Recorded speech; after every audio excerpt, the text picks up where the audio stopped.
Good morning students, मैं हूं आपकी हिंदी टीचर क्रिस्टल स्कूल से। स्टूडेंट्स, आज हम देखेंगे यहाँ पे चैप्टर पोएम जो हमने देखी थी, पोएम 10 काव्य जो था फूल और कांटा, वो हमने कंप्लीट किया था। इस काव्य के अंदर हमने देखा था, जो कविता हमने देखी थी उसमें हमने देखा था कि जो फूल है वह एक ही चांदनी मिलती है, एक ही सूर्य की रोशनी मिलती है और पानी भी सबको एक ही मिलता है, माली भी एक ही है। पर फिर भी कांटे जो है वह चुभते हैं और फूल जो है हमेशा महकते हैं, सुगंध देते हैं। ठीक है, तो इस फूलों की जो कविता है उससे हमें यही सीखने को मिला कि हमें भी हमेशा फूलों की तरह ही बनना है, जो जीवन के अंदर खुशबू महका दे। ठीक है, जो फूलों की तरह खुद का जीवन तो महकता ही है पर दूसरों का जीवन भी महका दे। ठीक है, तो वैसे ही हमें फूलों की तरह बनना है। यह काव्य जो था वो हमने पढ़ा था। ठीक है, तो अब हम इसकी ओरल क्वेश्चन आंसर जो है वो इस कविता के, तो वही हम देखेंगे। ठीक है, तो प्रस्तुत कविता किस पर आधारित है? यह कविता हमने देखी थी तो वो किस पर आधारित थी? फूल और कांटे पर आधारित थी। फिर नेक्स्ट है कविता के लेखक का नाम, यानी कविता किसने लिखी है ये? तो अयोध्या सिंह उपाध्याय, जिसका शॉर्ट फॉर्म है हरि औध। तितलियाँ किसका रस पीती है? तो ये भी हमने देखा था कि तितलियाँ जो है वह फूलों पे बैठ के फूलों का रस जो है वह पीती है। सबकी आँखों में क्या खटकता है? सबकी आँखों में कांटा खटकता है ना? वो हमने पढ़ा था, इस काव्य के अंदर हमने पढ़ा था कि भाई सबकी आँखों में कांटा जो है वह चुभ जाता है। जो फूल जो है वह सबको खुशबू देता है और ये कांटे जो है वह सबकी उंगलियों में चुभ जाते हैं, आँखों में भी चुभते हैं, है ना? तो यहाँ पर हमने ये ओरल क्वेश्चन जो है वो कंप्लीट किए। अब यहाँ पे है कुछ एक वाक्य के क्वेश्चन, तो वो हम देखते हैं यहाँ पे। फर्स्ट यहाँ पे है फूल और कांटे में क्या फ़र्क होता है?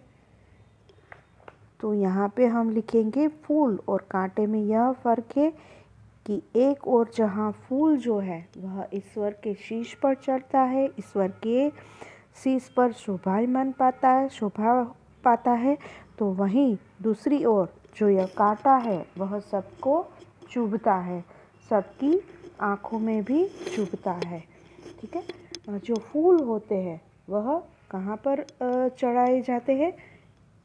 ईश्वर के शीश पर चढ़ाए जाते हैं, मालाएं पिरोई जाती है, माला जो है वो ईश्वर को चढ़ाई जाती है। पर जो कांटे होते हैं वह तो सबकी आँखों में भी चुभता है। ठीक है, कांटों को निकाल दिया जाता है क्योंकि वह चुभता है।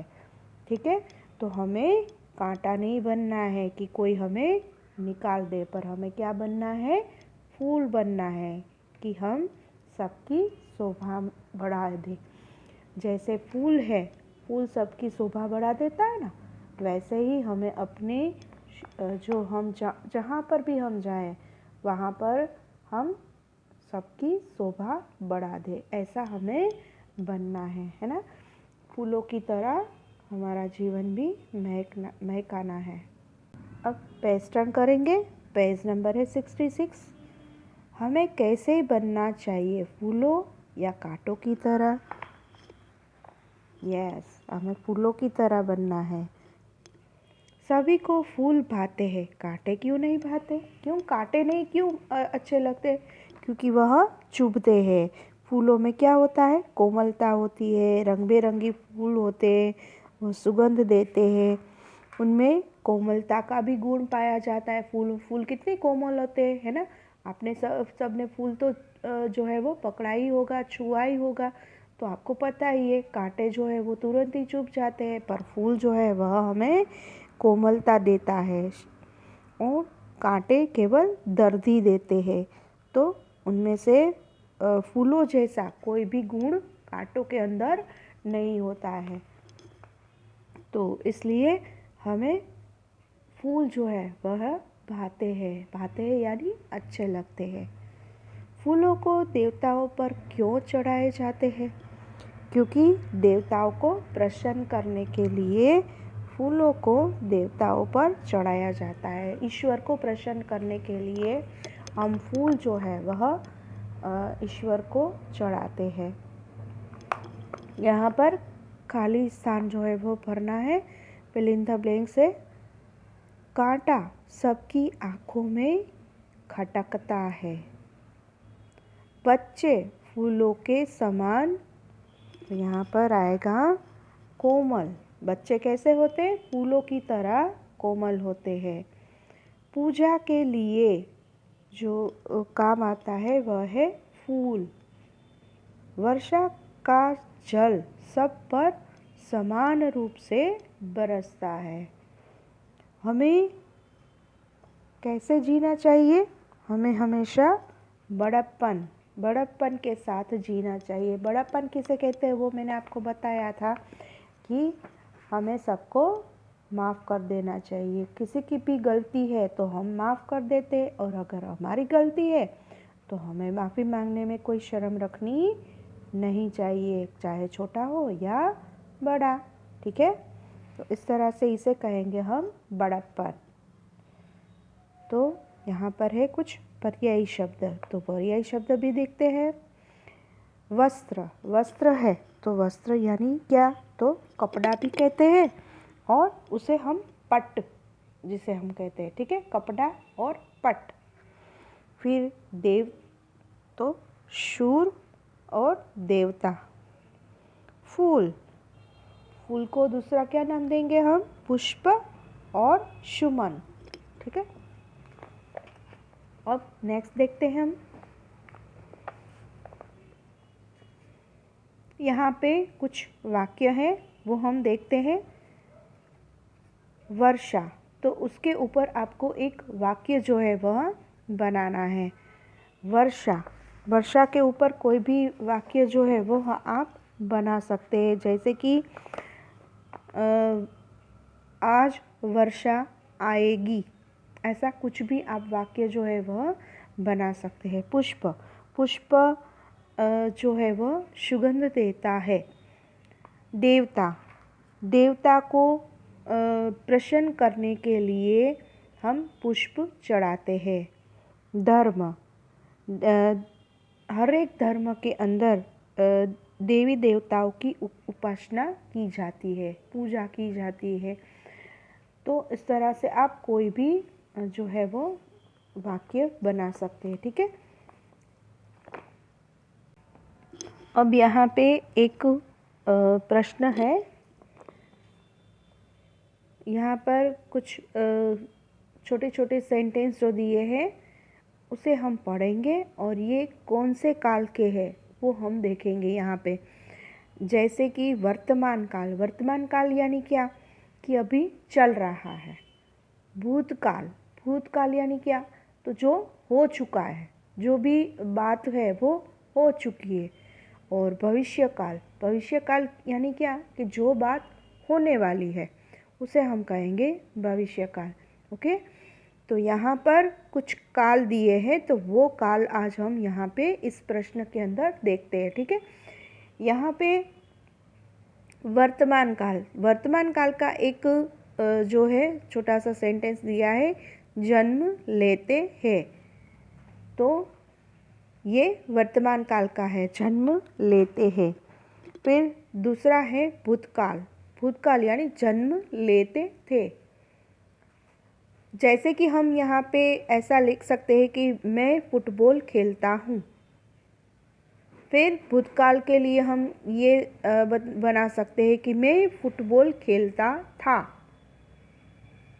और भविष्य काल के लिए हम इस तरह से भी ले सकते हैं, जैसे कि यहाँ है कि जन्म लेंगे, तो हम क्या कहेंगे? मैं फुटबॉल खेलूँगा। ठीक है, तो ये इस तरह से जो बातें